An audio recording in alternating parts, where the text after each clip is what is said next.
good vibrations. You would think that, given the circumstances in which we all find ourselves living, there would be a multitude of musicians rising up, speaking out, and opposing the tyrannical impositions, given that music is supposed to be a bit anti-establishment, a bit edgy, a bit rebellious. We've had musicians putting out songs for decades where the lyrics appear to indicate that they go against the grain of mainstream politics and organised society. And yet, I don't exactly find myself spoilt for choice when it comes to big household names who are speaking out about current situations. All I've been getting is crickets and the odd faint mumbling from behind a face nappy.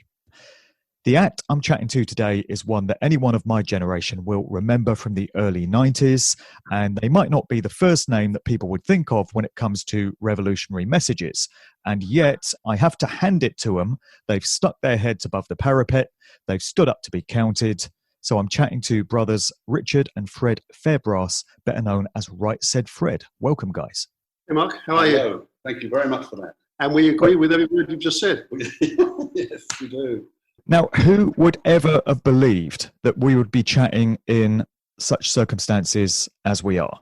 How have you been holding up amidst the insanity lately? We have been, well, it's weird, isn't it? Because good days, bad days. Yeah, good days, bad days. I don't know if you know, we both have depression, so we have to, that's a little bit of an issue, more for me than Richard. And overall, we have preoccupied ourselves with writing a bit of, releasing a few records. Not records, tracks, and we've got ourselves involved without, to be honest with you, without thinking this would happen. We've suddenly found ourselves, exactly as you said in the intro, sort of front and centre of the musicians speaking out. And, there are others, of course, and and God love them. Ian Brown, Eric Clapton, Van Morrison, Jim Corr, Danny Rampling, Glenn Matlock, there's been a few. But overall, for some reason, we seem to be front and centre. And I completely agree with you. We should be the last fucking act in the world who should be appearing as some sort of rebellion. It's quite fucking crazy, man. Yeah. Well, I didn't want to offend you by saying that, but... No, you don't. But we agree with you. I mean, sort of, in a way, the way we've run the band has been independent, and we have... we went completely independent in '95, and we're sort of about 70% independent prior to that. So this is not foreign territory for us. But I was expecting, people like you to have a whole plethora of different artists you could fucking speak to. But it's a little bit quiet. So I had a conversation with Van Morrison a few weeks ago, and he's very switched on. He's done his homework. He's done his research. He knows all about Klaus Schwab and the Great Reset and Bill Gates' True Nature and stuff. And we were due to record a show, but unfortunately, somebody from his organization stepped in to block it, a gatekeeper, so that never happened. I've tried reaching out to Ian Brown, but I had his public relations agent say to me, Ian's not doing interviews right now, so some great public relations there. Also, I was trying to get hold of Eric Clapton, and that never happened. So I just can't get these people on. You would think that they would be welcoming a platform such as this to get their views across, but they do all seem to have gatekeepers that stand in the way, which is a great shame. Yeah, well, I mean, we have PR, but we also do stuff independently. And I'm surprised. Do you mind saying which PR Ian Brown is using? I can't recall off the top of my head, to be honest. I'd have to dig the email out. Okay. We have people occasionally emailing us saying, don't think you should do that, don't think you should do this. We 9 times out of 10, we ignore them. And to be honest with you, we think this is such a shit show, and it's going to get worse, in our opinion. And I think people will be stunned at how bad it's going to get. And I think they'll regret not speaking out. And just to kind of underwrite what you said there about depression, I've suffered from that myself. And you said you have good days and bad days, you're up and down. Yep. exactly that way for me, and exactly that way for many of my listeners, I'm sure. It's not been an easy 16 months to get through. Not So at all. what first put you on the map for many in these times and marked you out as being on the right side of history was your appearance at a couple of the London protest rallies last year, Yes. which you Yes. tweeted about, and Yep. you received a tsunami of trolling and abuse as a result. Yeah. Let me ask you first off, what prompted you to attend those events? Sorry. Well, the first one, it was just me, and Yeah. it was quite small. It was Trafalgar Square, and I went purely because I've never been to one before, and I wanted to have a look. That's all it was. I wasn't tremendously motivated one way or the other. I just thought it'd be really interesting, and there were people up there. You had all sorts of people. So there was one person who thought that the Queen ate babies. There was another person who thought that if you phone this number, you'll get free electricity for the rest of your life. It was a real hodgepodge of people. But I just went out of curiosity, and it was only when Fred and I went together to a subsequent march, which was a lot bigger, that Piers Morgan and a few others started throwing their toys out the pram. Yeah, usual and the Sun newspaper and all that. But our thing has always been, because we're independent, we don't have anybody chewing our ear off. No. And even if we did, to be absolutely honest with you, if I had a PR company or somebody saying you can't say that or you can't say this, I would sack them. Yeah, tell them to fuck off. Absolutely. I wouldn't. I don't think. Absolutely. I think artists have a responsibility to reflect the society that they're in. So you don't. Nobody said to Picasso, "Don't paint Guernica," because it's a little bit controversial. So I think artists, and interestingly enough, if you go back in time to the 60s, Dylan and Joan Baez, all these people, they were all singing and about the race riots and Vietnam and the whole thing. And for some reason now, pop music has become so anodyne and so not part of the narrative. It's extraordinary to me. In fact, with the war in Iraq, George Michael was one of the few artists who actually recorded a single about the war in Iraq. He did. Yep. He was on his own. So this has been. It's not surprising to me, to be absolutely honest with you, because I know what record companies and big management and agents are like.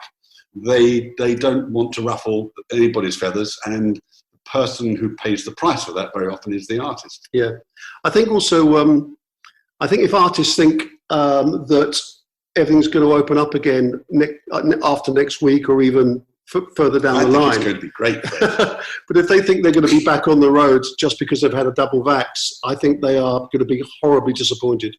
And on top of that, we would never endorse segregation, whether it's based on your medical criteria, if you like, or your skin. You might as well start going down the skin color and no hepatitis, no Irish. Where are we going to go with this? It's disgraceful, and we would never condone that. I'm disappointed and stunned at the bands who do support segregation.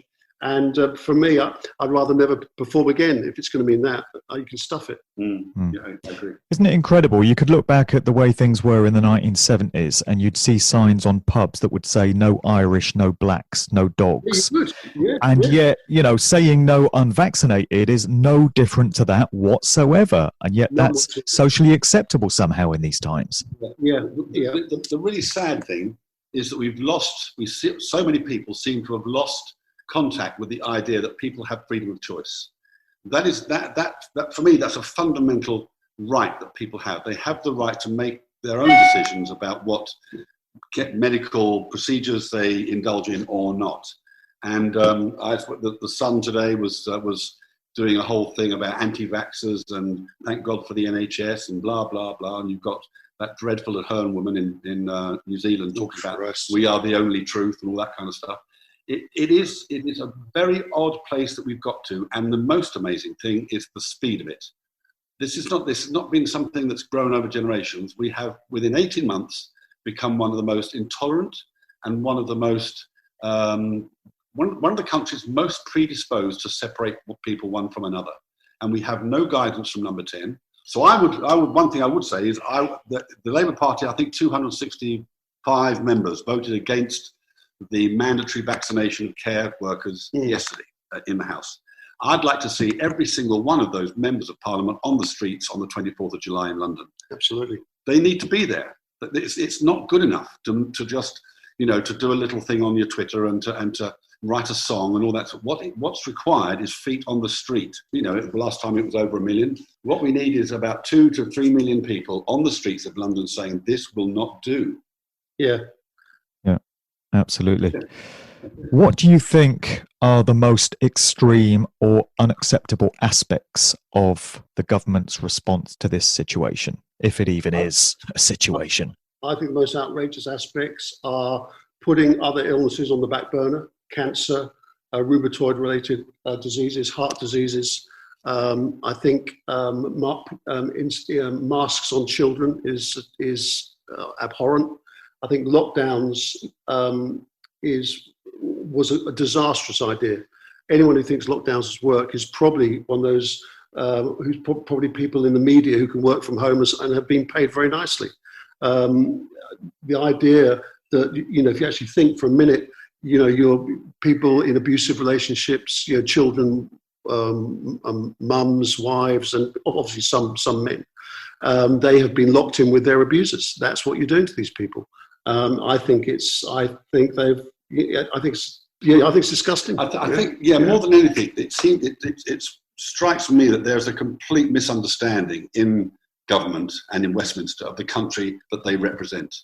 That's my big problem. Right from the beginning with this government, they didn't speak to the people of this country as adults. They spoke to them as errant children, and it was all about fines. It was all about bullying. It was all about the police chasing you off a park bench because you were sitting there with a friend and all that kind of stuff. So when you ask the question about what is it that's most shocking for me, it was the complete absence from the government of encouraging people in this country to think for themselves and behave like adults. That's what it was. There was no attempt by Johnson or any of the other cretins in government to actually address the people of this country like adults and to encourage them to look after their own health and well-being and that of their children. Right from the start, it was all about finger-wagging. And that has been, for me, the greatest disappointment. I actually thought the people in Westminster and the people in government were nicer people, but they're not. They're just not very nice. They're not very nice people, yeah, you know. So we're living with the consequences today. So we're paying them to make us poorer. It's the most fucked up situation. Well, I totally agree. And the way Johnson addresses the nation, it's as if we're a room full of infants, you know, very patronizing tones, very childish little slogans, these 3-phrase slogans and these little graphics with the colors up on the lecterns there. You know, he's not crediting people with having any kind of intelligence or capacity for critical thought. And clearly many don't have that, but some of us do. And some of us find it very offensive the way he's talking to us like we're a room full of children. Yeah, you'd have to say that when you see people on a park bench, you know, on a beautiful day wearing a mask, you'd have to say that he's got it right. Because if you are that daft, a mask outside, I suppose you could have with is it an N93 or there's a mask, particular mask, a specific mask that has that sort of works to a degree apparently. But let's talk about face coverings, which is what you see most of, which is a piece of cloth. And it's just the most. Who on earth thinks that's going to stop a virus? I mean, it's just. You know, I think one of the most depressing things for me has been the response of lots of the British people. They have bought this hook, line, and sinker. They have embraced the fear, and they would rather. It's almost now. I've got some friends who I think they're so embarrassed to admit that they've been conned that they're going to have to try and see this out. They'd rather just play along with it than admit that they've been duped. Yeah, they are just horribly, horribly embarrassed by it. And there's I watched some chat on Facebook, and people who've been vaccinated, and that's their choice. So I'm not having to go at them, but you can get back, do what you want. It's your body. But they are now comparing their adverse side effects in this way that the worse the side effect, the more effective the vaccine. Well, I went blind for 3 weeks. That's nothing. My leg fell off. You know, it is bonkers. I mean, one guy I know who presents a radio show, I won't mention his name, presents a radio show. He had blurred vision for 3 weeks and headaches. as if this is a badge of honour. This is upside It's actually down. like a sketch from Monty Python, isn't it? It's exactly the sort of thing you'd have expected to see on there. Yeah. It is. You know, it is. I can't get my head around it. It's bonkers. Also, what surprises me is the failure of so many people just to join these dots. You've got massive pharmaceutical companies who have every interest in selling as much vaccine to governments as possible. Not only that, but now we're looking at boosters, yearly boosters. The money is just off the chart. We have now the information that private jets will not have to pay tax on their fuel. To me, it was very, very obvious. Right at the very beginning of this, Fred and I went to Heathrow, as an example. And the arrivals board was absolutely jammed, but there was nobody in the airport. Clearly, planes were coming in. There was a whole bunch of people who were allowed to come in, but in terms of British people being allowed to go out was another thing entirely. You have the European football, where you've got 2,500 VIPs coming in unmolested. You've got Ascot, you've got the G7, you've got Wimbledon. It is so obvious to me that there's one rule: if you've got plenty of money or power or whatever it is, you can circumvent a lot of this. Yeah. If you're a regular Joe or Joanne in the street, you're the one paying the price for this. And it's designed to keep you corralled. That's what it is. Through my wife's job. So we've got the tumble drive's gone a bit long because hang about. So through my wife's job, she deals with very wealthy people on a daily basis, and none of them consider COVID will interrupt their comings and goings. Private jets, private boats. That's what this is all about. They don't consider it. They don't. You mentioned quarantine. They just kind of laugh at us, saying, "Well, no, we don't do that." And you can, if you've got the dough, you can buy your way out of it, or you've got the connections. Also, if you remember, sorry, very, very quickly, remember that clip of the idiot Hancock walking into number 10 with the mask on. He thinks he's off camera, and the minute he's inside, he tears it off. Yeah. It's theatre. It is, yeah. He's disappeared, isn't he? He's disappeared. Where the fuck is Matt? He's spending all the money that he's made from PPE deals and contracts. He was never the brightest spark, was he, Matt? No, he's a tragic man. Yeah. Yes. Well, yeah. The term man is used loosely. And you can bet, while we were all in lockdown through the winter and all the pubs were closed and all the restaurants were closed, you can bet there were bars in the House of Commons and private 100%. Members' clubs, gentlemen's clubs that they were all going to. 100%. There's 100% that's true. Also, there's a guy we know, but I'll be careful not to mention any names, but they are part of, he knows a lot of people in the underworld, very successful people in that area, and doesn't apply to them. Does not apply to them. They are too well connected to have to bother with it. Yeah. And same thing. So you've got the underworld. You've got these people supposedly, let's say the echelon, and us poor motherfuckers are stuck in the middle. Yeah, I think it's There's a local restaurant here. They had to borrow £100,000 just to stay afloat during the first lockdown. It's crippling. It's crippling for people. Yeah. There are shops closing all the time. There are people being thrown out of work, and we don't know a single musician in the UK personally that's received any money at all, not a penny, from the government. We've lost a year and a half of work, and we're paying people to throw us out of work. That's what we're doing. That's what I find. It's extraordinary. Yeah, people don't get it. We are paying these people to make us poorer. That's not much of a fucking business model, no. And so when you explain this to people, the penny drops. But I think part of the problem is furlough. Some people have actually done quite well out of this. Yeah. And have increased their savings and managed to work at home and make the whole thing, quite has worked in their favour. But anyone in hospitality, anyone in live entertainment has been stuffed. Yeah, absolutely. Yeah. And it's the same for DJs as musicians as well, as Danny Rampling reminded me when I chatted with him the other week. I've got a lot of friends who are DJs. They were working full-time as DJs up until March 2020. And they've had to go on universal credit handouts now as their only way to stay afloat. So it's the same for them as well. They didn't see this coming. It is. Yeah, we've met Danny a few times on the marches, and we've talked to him about this, and it is absolutely crippling. And apart from the DJs at the very top, who must have made a shitload when they could, everyone else. Same with bands. We'd be quite lucky with our royalties, but royalties are beginning to drop because there's no live entertainment. live entertainment prompts royalty sales, because people go to festivals and we get paid every time our songs are played, and same as everyone else. And you go to a festival, oh, I remember that song, and you've got your phone and you download it, and you buy it. And that's where we're seeing massive drops, not just in our catalogue, but right across the board. People, even some of the bigger catalogues in the world are beginning to get hit. Were you prepared for the flak and the fallout that you received as a result of going public with your views, or did that totally take you by surprise? The first onslaught from Piers Morgan and the sort of meltdown on Twitter caught me by surprise, because I just thought people would be open-minded, that you can go along to a march and just it's a free speech march. Yeah. That's, sadly, people like Piers Morgan don't understand the concept of free speech, which is you tolerate other people's opinions. That's the idea of it.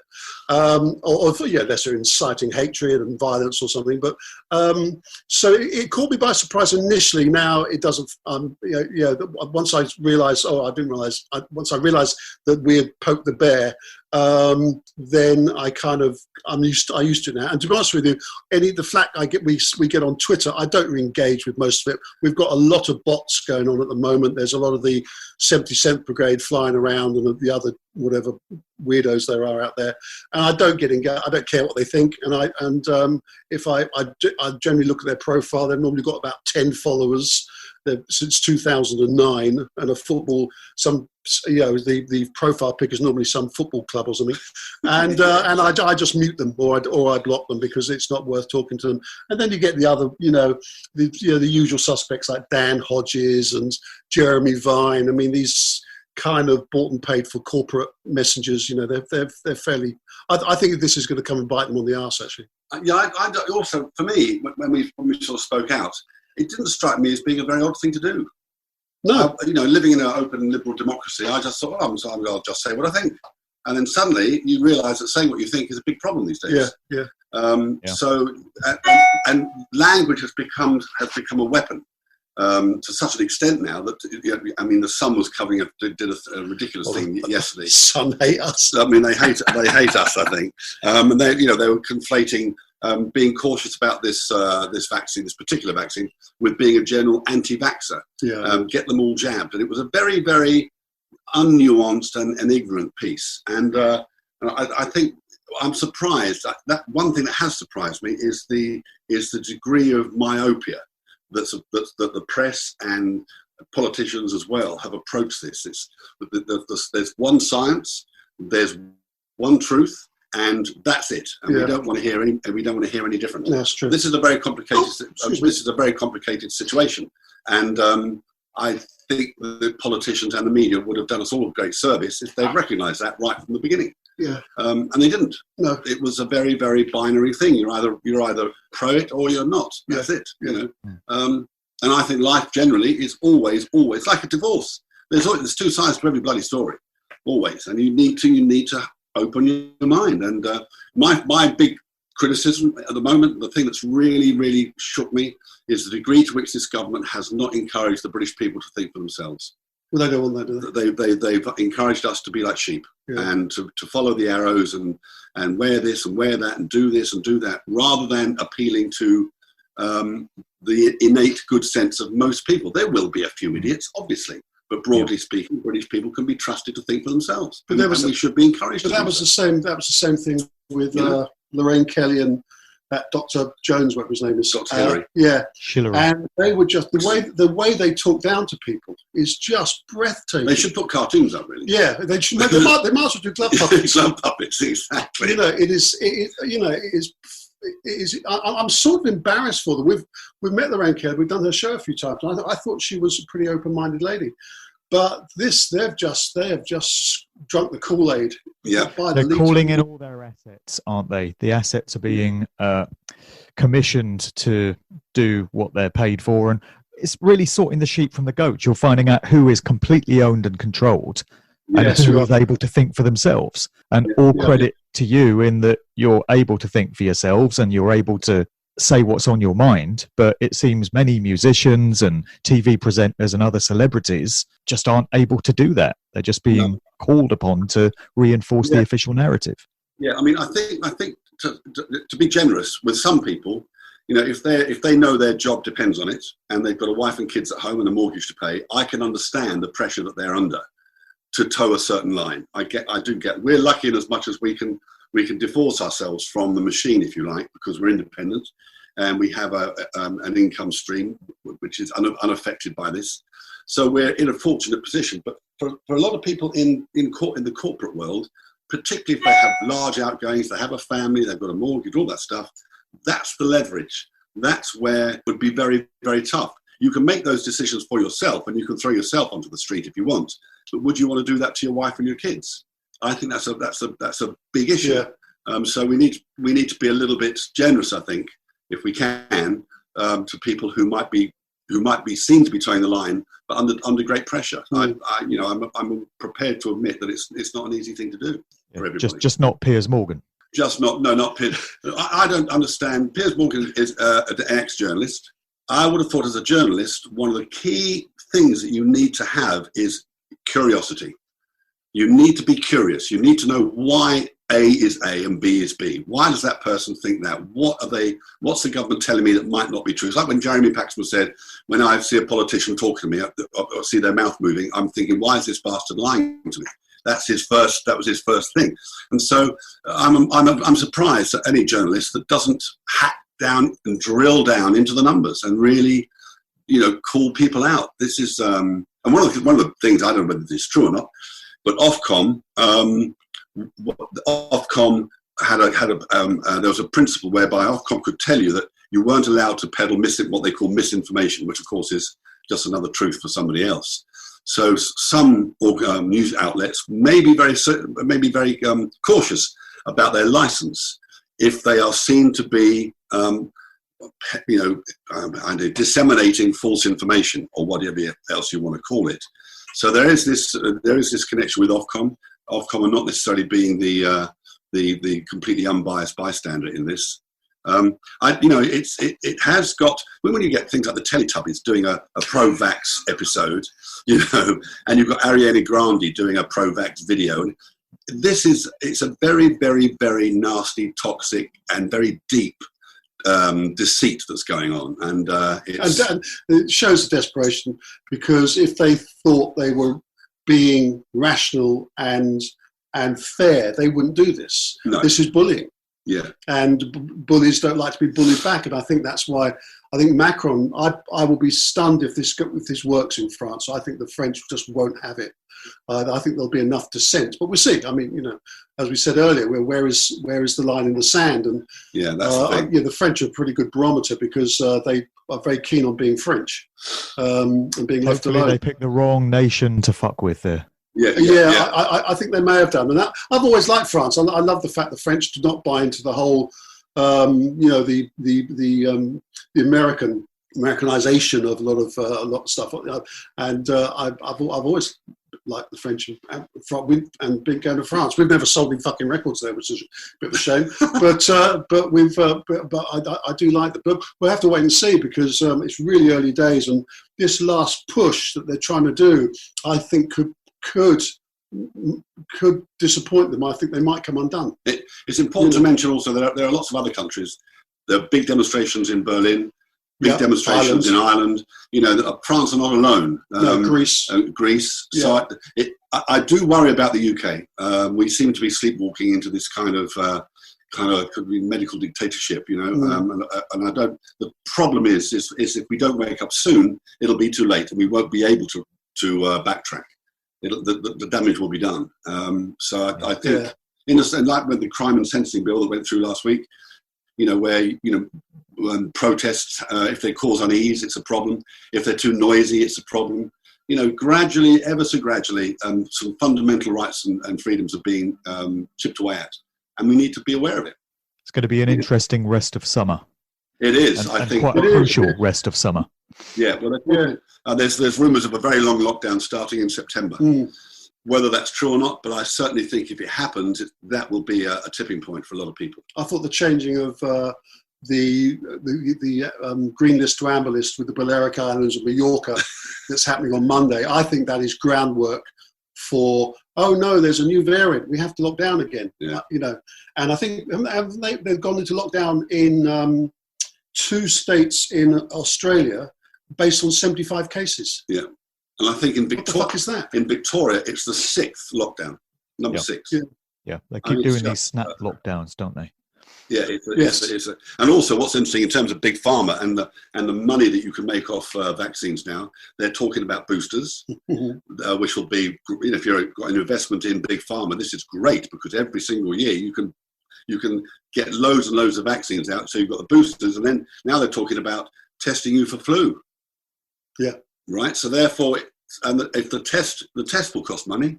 So somebody's making money out of the test in the same way as the PCR test, and all. It's rather like, I think it's a little bit like the security thing at the airports.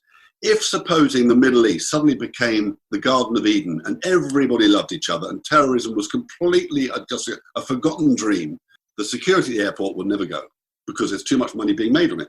Some of the things in place will never go. They will never go. Yeah, the perspex screens and all this shit. There's a mate of ours who runs a couple of hairdressers. It cost him 10,000 quid for these bits of plastic. £10,000. Fucking outrageous. Somebody's making a shitload of money out of these things, aren't they? It's a big racket.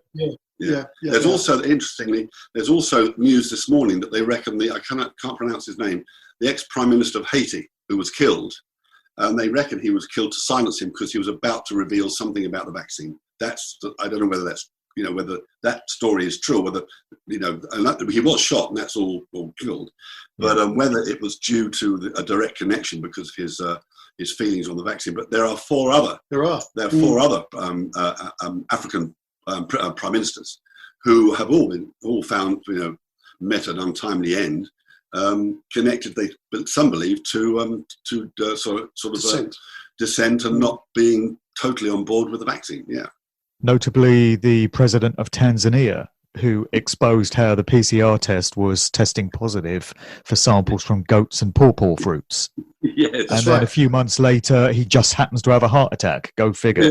Yeah. I think the dark forces at work are pretty scary, but. I'm still vaguely optimistic. Maybe that's just me being a bit dim, but I do believe that maybe we need this darkness before the light. Maybe. Yeah. I mean, we were saying earlier before the show that things could go either way, and we're at a point now where you can't accurately predict anything. You don't know which way it's going to go. So this could be our darkest nightmare, or it could be humanity's greatest moment and golden opportunity. It really could go either way. Yeah, no, that's very true. The one thing that has to happen, the one thing that absolutely has to happen is British people need to start thinking for themselves, and they need to stop deferring to the state. If you're going to get money out of the ATM, you don't need little footprints on the floor to show you how to stand.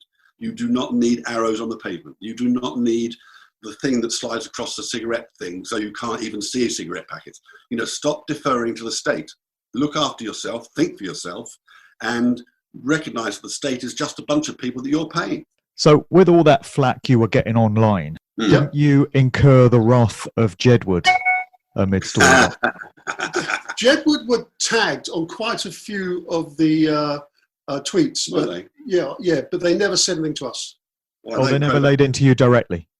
They didn't connect to us directly, no. And to be honest with you, I don't know. I'm not being funny about this. I don't know what they do or really who they are. I know they're 2 brothers or twins. Funny haircuts. And were they in Eurovision? No, they were on the X Factor, I think, a few years ago. Oh, were they? Yeah. Oh, okay. All right. I think you're right, actually. I actually don't know who they are. Yeah. And I don't really care who they are. Yeah. But what's their position? I don't know. Well, they laid into Ian Brown. They were attacking him for his views. And they laid into Van Morrison. And they're obviously being put up to it. I think they're controlled. They're probably mind controlled. They're twins. They look like they've undergone mind control programming. And this is their role now. So they were involved in the X Factor a few years ago. I think they won one of the heats or whatever it was. And they've just faded into irrelevance now. And I think they were put up to this. They were given this role of attacking these people that were being outspoken about what was going on. Right. And, they continue to be completely irrelevant to popular culture and to everything. That was their job. Yeah, it's just, okay. it's very. I just find it extremely sad when their position could have been with regards to Ian Brown. We disagree with him fundamentally, but he has the right to make that choice. That's all I'm saying. We seem to have lost the ability to tolerate somebody's opinion if it doesn't chime with ours. It's the old saying, which is, I disagree with you fundamentally, but I will defend to the death your right to say it. It's that. But if Mark's right and they've been put up to this, then maybe they've been paid to be put up with it and put up to it, and their role is not to be reasonable at all. Yeah, no. Did Ian Brown, or I can't remember if Van Morrison even knows who they are, but did Ian Brown engage with them, or did he just ignore them? Ian Brown went back and forth with them for a bit. Did he? They just kept coming back with their clever, snappy remarks, and it was just an exercise in futility to try and get anywhere with them. Yeah. It's better. The guy that was killed in the I think the Saudi embassy in Turkey. Oh yeah. The journalist who was killed. One of the things he said was, say what you have to say, and then walk away. That's right. That's it. And I think so. I think Ian Brown made a mistake by going back. Yeah, I would engage. I would have just said what I want to say and walked away. Yeah. That's good advice. Yeah. So, in terms of what you would ordinarily be doing if this scamdemic hadn't come along, you would be out on the road touring right now, still doing gigs, I guess. Yeah, where are we? We're July. Yeah, normally for us, we're not a big touring band. We do the festivals in and out sort of thing. So we would normally, tomorrow, which is a Friday, we'd be packing today. We would have been in rehearsals at one point probably, and we'd be out on Friday morning. We'd do a show Friday night, go to another town Saturday, probably Germany, Austria, Switzerland, Canada, one of these places. And we would be doing that on and off between May and September. And then we might do a couple of short runs around early December. Yeah. And none of that's going on. And quite often we're involved in music for commercials and stuff. A lot of commercials haven't been shot. So we haven't been doing any music for commercials either. So for us, it's about 80% of our income taken, roughly. And of course, the other thing, of course, is the all the rehearsal studios throughout London and the country. Yeah, I don't know what they do. No, I mean, if bands have nowhere to play, they have no reason to rehearse. So we were talking the other day about rehearsing, and I suddenly thought, well, actually, even finding a rehearsal room now won't be easy, because I'm sure a lot of them have gone out of business. In terms of one thing you have been doing, you've been one of the acts on That Was Then, This Is Now, which is a new TV concept put together by Mike Stock of Stockache and Waterman, and Mike Reed, I believe, the former Radio 1 DJ. And Mike Stock's a great guy. I had a chat with him a few years ago, and he knows what's up. You know, we had a very meaningful conversation about the music industry, and very constructive conversation with Mike. So that's something that you've got involved with, right?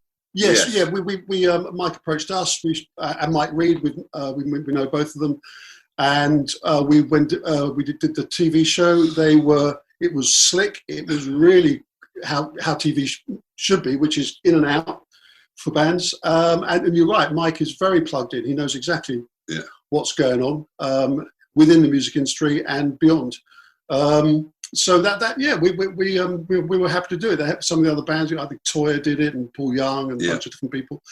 And it was mainly to do with there's a new chart called the Heritage Chart, which focuses quite a lot on bands who've been around a while but doing new product, doing new tracks, and it was kind of involved in that as well. So I think anyone who tries to make something happen in this climate, I have a lot of admiration for. Yeah. One of the weirdest things was when we were kids, Mike Reed had written a song, and it was called High Rise, and we were offered the song. We didn't do it, and we mentioned it to Mike Reed the other day, and I can still remember it. If there's one career mistake we made right at the very beginning, was not doing that song. But Mike didn't realise we'd been offered it. Mike didn't realise we'd been offered it. Yeah, it's quite funny. And that's going back to 79. Oh, God. Yeah. And we were, it was Arista Records wanted us to form like a sort of a power pop boy band, you know. Can you imagine? And their soul was High Rise, and I think we should have done it. We made a mistake. Yeah, we're just a bit snobby, I think. Yeah. You think as time goes on, you are going to see more big names from the music world getting outspoken, getting critical, sticking their head above the parapet? Do you think that up to now they've been biting their tongue for fear of how it's going to affect their career? but it is going to dawn on them as the months go by that their careers are finished unless we put this tyranny down. So do you think we're going to see more and more recognizable names coming on board with the likes of you? I would hope. Yeah, I would hope so. I really do. It will depend on who they're sort of who they're affiliated with, which major labels. I suppose some of them may think, well, touring's dead, but we can still put out albums and we can do this and that, and maybe there's a future there. But I think there will be some that just start to think, hang about, this just, this is just nonsense. I'm surprised there hasn't been more from the Sleaford Mods. I haven't heard a peep from them. Yeah. I would have thought they'd have a view one way or the other. I'm surprised, unless I've just missed it, but I'm surprised they've been a bit quiet. Yeah. But there is more dissent in a lot of the young rappers. I get quite a few links to young rappers talking about the hoax and the vaccine and all this sort of stuff. Yeah. So I'm fairly optimistic in some areas of music. But I agree. I think it will need to get, as time rolls on, it will become ever clearer to even the most, myopic musician, that their career is on hold or semi-permanently. Yeah, and that will be, no matter what the management is, or no matter what the record company relationship is or anything else, it will get to a point where they feel they have to say something. I really hope that's the case. Eric Clapton came out and did a very personal story about the effect of the vaccine on him. And what would be great is just a piece to camera from him. He doesn't have to do the march. I'm not asking him to do that because it can get a bit rowdy. But it would be nice to see him just say, if you can make the 24th in London, please go along. And it's I like to see people happy. It's very sad when you see so many people miserable. And watching Eric Clapton that day talking to Oracle about his experience with the vaccine, I felt really sad for him because it must have been incredibly scary to wake up with his hands or his life, and they didn't work. It didn't work properly. And then, so I play lots of old footage of Clapton where he's smiling, and that cheers me up. Yeah. But yeah, I hope we just need a couple of big names, and it doesn't have to be musicians. It could be a presenter, it could be a famous choreographer, dancer, actor, anybody from the arts who can basically take the cameras away from us and let's focus on them for a change. Absolutely, I'd love it. Even from the DJ world, somebody like Pete Tong. I mean, it's one thing Danny Rampling speaking out, but can you imagine Pete Tong, BBC Radio 1, if he came out? Obviously, he's not going to because he's on the BBC. But somebody of that stature, that would have a major effect on millions of people. Exactly. Yeah. I'm surprised. Tiesto. Yeah. Calvin Harris, Robin Schulz. Somebody just say, "Hey, this ain't fucking right, man." And we've been approached about putting a band, getting involved with a collective called the Freedom Band, which is it's a brand new idea. We don't know even if it's possible it could work. But overnight we were approached by two well-known artists, not huge, but most people would know the bands. And they threw their hat into the ring that they'd like to be involved. So that was encouraging. But it would need financing, it would need support, it would need logistics all sorted out. It would be a big ask. Yeah, it's early days, but it could work. Yeah. But I think it could. The thing is with this is that I think people tend to think that this is you've got to be pro-vax or anti-vax, or you've got to be pro-lockdown or anti-lockdown. That's really not me personally. That's not my thing. My thing is choice. So that if Graham Norton wants to walk at the front of the thing, he doesn't have to say whether he's pro-vax or anti-vax. He just says, I'm pro-choice. It's up to you to make your decision. That's all I'm asking. So it doesn't have to be, I don't think, quite as controversial binary as some people think. That's right. And I'll let the listeners know that in my upcoming book, Musical Truth Volume 3, I'm calling out the response of various musicians to what's been going on. So there are obviously those that have been complying completely with the agenda, such as Elton John, who made a video for the NHS of him taking the jab alongside, Sir Elton John, alongside Sir Michael Caine. Then you've got Sir Paul McCartney, Sir Ringo Starr, talking about masks, talking about vaccines. There's going to be a section in the book which has honorary exceptions. And obviously you guys are in there, and the likes of Ian Brown and Van Morrison will be in there. But yeah, I'm going to be calling these people out. So, there's still time for more names to come on board to make the honorary exception section. That's what I'm doing. I'm just going to be documenting the responses of all these big names. Good for you. Good for you. I think, it is just, you would think anybody involved in the arts, from Paul McCartney down, that choice and having the right to think for yourself is key. Absolutely key. It's the central thing. It doesn't matter, as I said earlier, it doesn't matter whether you're pro or anti-vax or lockdown or anything else. You have to be in favour of freedom of choice, because if you're under freedom of conscience, if you're not, then go and live in North Korea. You don't belong in an open liberal democracy. I'm sorry. Well, guys, 30 years ago, when I was working on a radio station in Oxford, Fox FM, they used to play your songs all the time.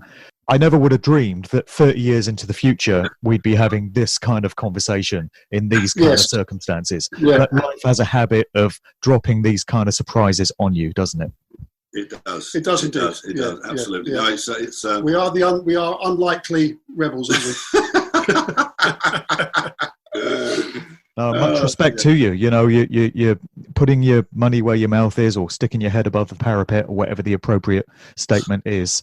And you're saying what needs to be said, and not many are. So no, they're not. I'm continually surprised by that. I have to say. I thought we would be one of many. And I just very quickly, I emailed the MU a few days ago. They did respond. Equity didn't respond at all. But the MU said, well, yes, we get this, but we have to advise our members to stay in line with government guidelines, and we're working behind the scenes. It's not good enough. It's not good enough. What you need is the General Secretary of the MU and his assistant or whoever, one each side of a huge musicians union banner, and musicians are walking behind. This is a union sticking up for the freedom of choice. That's what it is. Really simple. I don't see why it's become such a smoky and fuzzy issue. It's not really that complicated. Well, ordinarily, I would be asking you to plug any upcoming gigs, but obviously there aren't any. So no. Is there anything else you want to leave the listeners with in terms of stuff you're doing at the moment? It would just be nice if people did a bit more research, and whether you're pro-vax, anti-vax, whatever your position is, just know why you're making that decision. And it's not our job to tell anybody what to do. We're just voicing our opinions. And just, if you disagree with somebody, let it happen, but be cool with it. Yeah. Let's not get into this, the vaxxed over there and the unvaxxed over there, and this, all that stuff. It's not healthy. No. It's just not healthy, and it will end badly. These things always do. All right, fellas, thanks very much for coming on the show today. It's a pleasure. Thanks, Mark. Thanks, man. Thanks for having us. Thank you. This is just for fun. I'm picking up vibrations. I'm picking up good vibrations. I'm picking up